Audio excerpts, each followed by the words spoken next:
मैं doctor Sameer Iyer, I am a board certified cosmetic and plastic surgeon. मैं मुंबई और गोवा में प्रैक्टिस करता हूँ और मैं इवॉल्व कॉस्मेटिक क्लिनिक एंड ऐसे एस्थेटिक्स क्लिनिक का डायरेक्टर हूँ।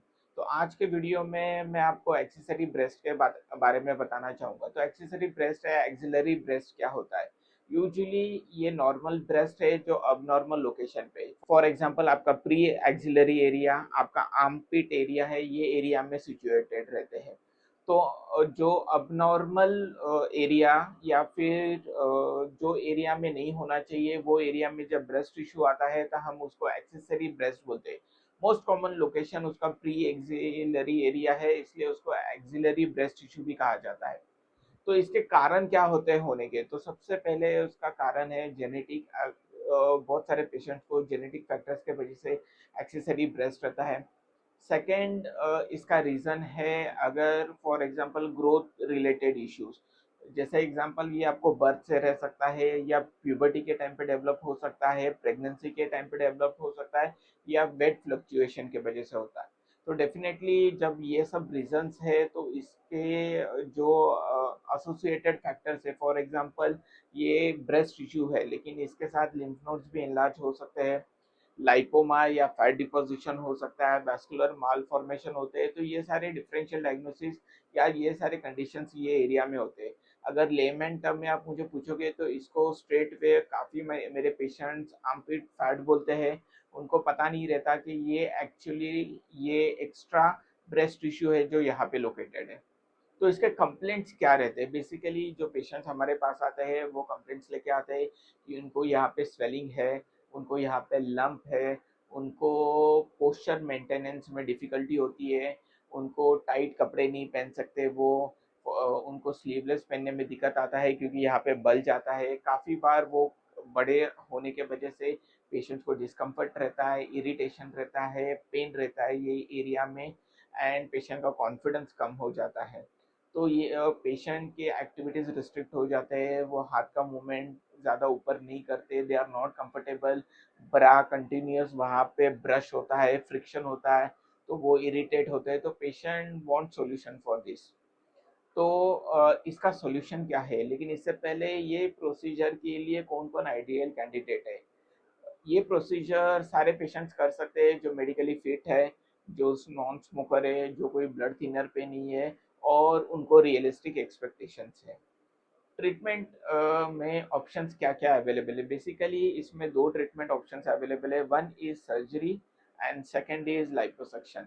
तो अगर आपका 2 सेंटीमीटर या उससे छोटा रहेगा या आपका फैट कंपोनेंट ज़्यादा रहेगा, तब हम उसको लिपोसक्शन से एड्रेस कर सकते हैं।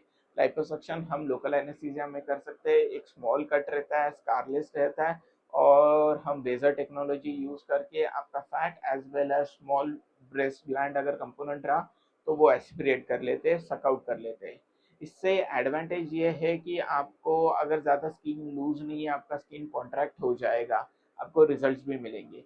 लेकिन अगर आपका स्वेलिंग मोर देन 2 सेंटीमीटर है, आपको एक्स्ट्रा स्किन है, काफ़ी फैट एक्यूमुलेटेड है, तो आपको लिपोसक्शन के साथ सर्जिकल एक्सीजन की भी ज़रूरत पड़ेगी, जिसमें हम यूजुअली अंडर ये प्रोसीजर जनरल एनेस्थीसिया करते हैं। ये 60 टू 90 मिनट्स का प्रोसीजर रहता है जिसमें हम आपका एक्सेस स्किन निकालते हैं, फैट निकालते हैं, ब्रेस्ट ग्लैंड निकालते हैं। तो ये सारी चीज निकालते समय हम आपका पहला मार्किंग करते हैं, एलिप्टिकल मार्किंग के बाद हम उसको एक्सरसाइज करते हैं, एक्सीजन के बाद हम उसको हेमोस्टेसिस करने के बाद ड्रेन या विदाउट ड्रेन करके हम उसको स्टिचेस लेके ड्रेसिंग देते हैं। पोस्ट ऑप केयर में आपको ये चीज़ ध्यान में रखनी है कि सर्जरी काफ़ी सिंपल है और पोस्ट ऑप केयर में आपको रिस्ट्रिक्शन रहेगा, आपके हाथों का मूवमेंट का रिस्ट्रिक्शन रहेगा, लेकिन आप आपकी सारी डेली एक्टिविटीज़ कर सकते हो। लोअर बॉडी एक्सरसाइजेज या एक्सर्शनल एक्टिविटीज़ आप कर सकते हो। अपर बॉडी आपको हफ्ते से 10 दिन तक रिस्ट्रिक्ट करना है। काफ़ी पेशेंट मुझे पूछते हैं कि इसमें रिस्क है, कॉम्प्लिकेशंस है, because since it's such a small procedure. Definitely कोई भी सर्जरी में इनहेरेंट रिस्क रहता है, जैसे ब्लीडिंग, इन्फेक्शन, वूंड गैप, ये सारी चीज़ें इसमें भी एसोसिएटेड रह सकती है।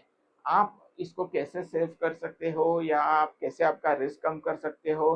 तो सबसे पहले आप एक board certified cosmetic and plastic surgeon से प्रोसीजर करवाइए। क्यों? क्योंकि उनका एक्सपीरियंस रहेगा, वो आपका रिस्क मिनिमम कर लेंगे और इसको मोस्ट सेफर वे में करके देंगे। सेकेंड थिंग रहता है रिजल्ट वाइज भी उन्होंने काफ़ी सर्जरीज की हुई रहती है, तो वो आपको वो स्टैंडर्ड के रिजल्ट्स भी डिलीवर करेंगे। इसके बेनिफिट्स क्या रहते हैं बेसिकली, और आपने ये प्रोसीजर क्यों करना चाहिए।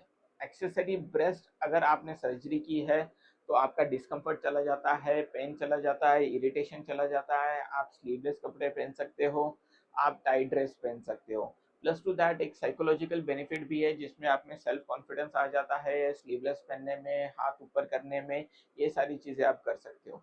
ये सर्जरी का एक डिसएडवांटेज ये है कि डेफिनेटली हम जब सर्जरी करते हैं तब हम आपको एक स्कार देंगे। स्कार थोड़ा सा हाइपर पिगमेंटेड रहता है टू बिगिन विथ, ग्रेजुअली ये सेटल डाउन हो जाता है 6 मंथ्स टू 2 ईयर्स में, ये काफ़ी लाइटन अप भी हो जाता है जिससे ये विजिबल नहीं रहता।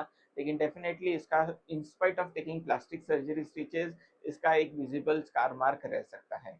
तो अगर आप मुझे पूछोगे कि ये अगर मुझे एक्सेसरी ब्रेस्ट या एक्सिलरी ब्रेस्ट या आर्म पिट फैट है तो मैं कैसे प्रोसीड करूँ, तो ये दिए हुए नंबर पे आप मैसेज डालिए या फिर कमेंट बॉक्स में कमेंट डालिए, मेरी टीम आपको कांटेक्ट करेंगे और आपके प्रोसेस में हेल्प करेंगे। Thank you so much.